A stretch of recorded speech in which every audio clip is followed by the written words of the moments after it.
Racing games once ruled the gaming world, but today many of them are disappearing.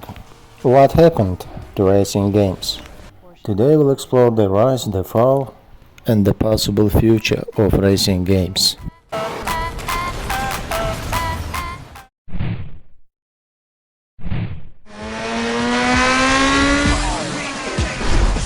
For many players, racing games were never just games. They were simulation of freedom. The first time you held the controller, the countdown before the race, the engine revving in your speakers. It wasn't about graphics. It wasn't about car lists. It was about immersion. For a few minutes you weren't in your room. You were behind the wheel. Racing games created controlled adrenaline. They offered mastery. You learned braking points. You memorized corners. You improved lap after lap. Progress was measurable. Skills was visible. And that clarity made the genre powerful. But nostalgia can distort memory. To understand what changed, we need to look at the golden era itself.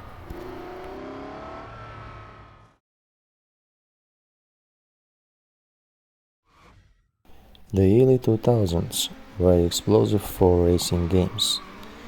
In 2003, Need for Speed Underground redefined arcade racing.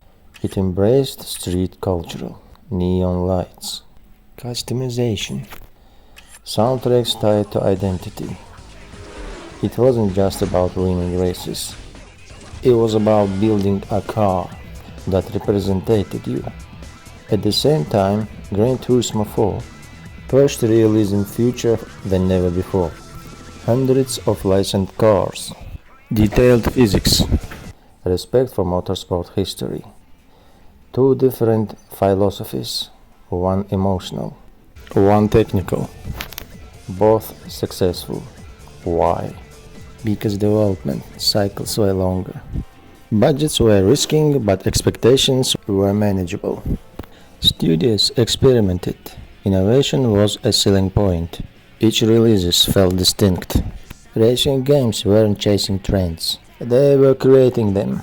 But success creates pressure, and pressure changes priorities. If you love the racing world, subscribe for more content like this.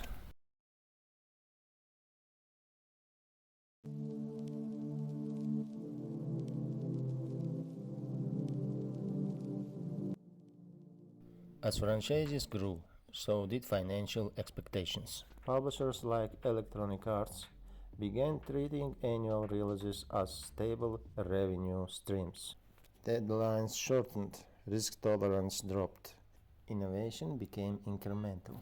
Then another force entered the market: mobile gaming. When Real Racing 3 launched as a free-to-play title, it demonstrated something crucial. Accessibility could outperform depth. Microtransactions entered the genre. Time gates replaced progression curves. Retention metrics became as important as gameplay mechanics. The business model evolved, and with it, design philosophy shifted. Racing games were no longer built solely around driving mastery. They were built around engagement loops, daily rewards, limited events, seasonal content. The genre wasn't collapsing.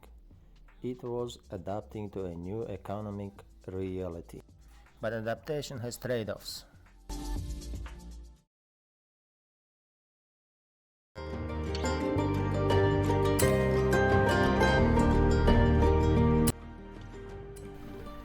Then came scale, large maps, seamless exploration, social integration.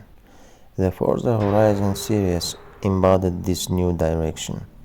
Beautiful environments, dynamic weather systems, shared online space. It felt expansive, modern, technical impressive, but something subtle shifted.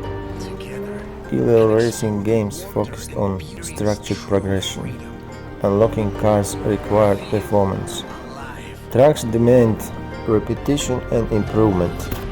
Open world racing reduced friction. You could drive anywhere, win loosely structured events, unlock vehicles rapidly. The experience became broader, but sometimes shallower. For some players, this was freedom. For others, it was delusion. The genre was no longer about precision alone. It was about lifestyle, and lifestyle markets behave differently.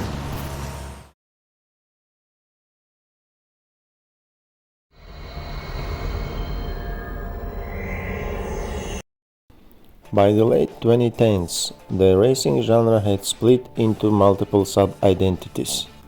Hardcore simulation communities gravitated toward esports and dedicated rights. Arcade fans looked for spectacle. Casual players engaged through mobile platforms. Attention dispersed. Meanwhile, development costs skyrocketed. High-fidelity car models required manufacturer license.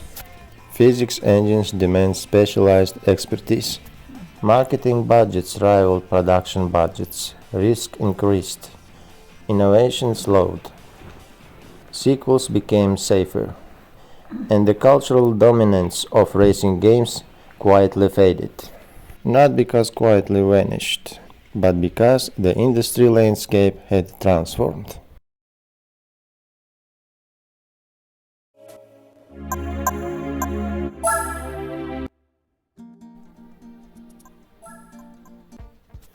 Another change occurred simultaneously. Players began watching as much as playing. Platforms like YouTube and live streaming service turned gameplay into entertainment content. Racing games became cinematic experiences, ultra-wide camera angles, replay systems, photorealistic graphics. For some audience, watching a high-skill lap was as engaging as driving it. The genre migrated from private immersion to shared spectacle. Community replaced isolation. Content creation became part of the ecosystem. In this environment, racing games didn't need to dominate sales charts to remain relevant.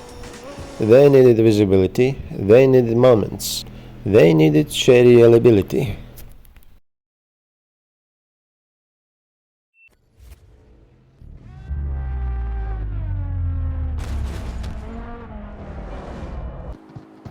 Modern titles like Grid Legends and Carrick Street continue to experiment. Technology is no longer the limitation. Lighting is near photorealistic.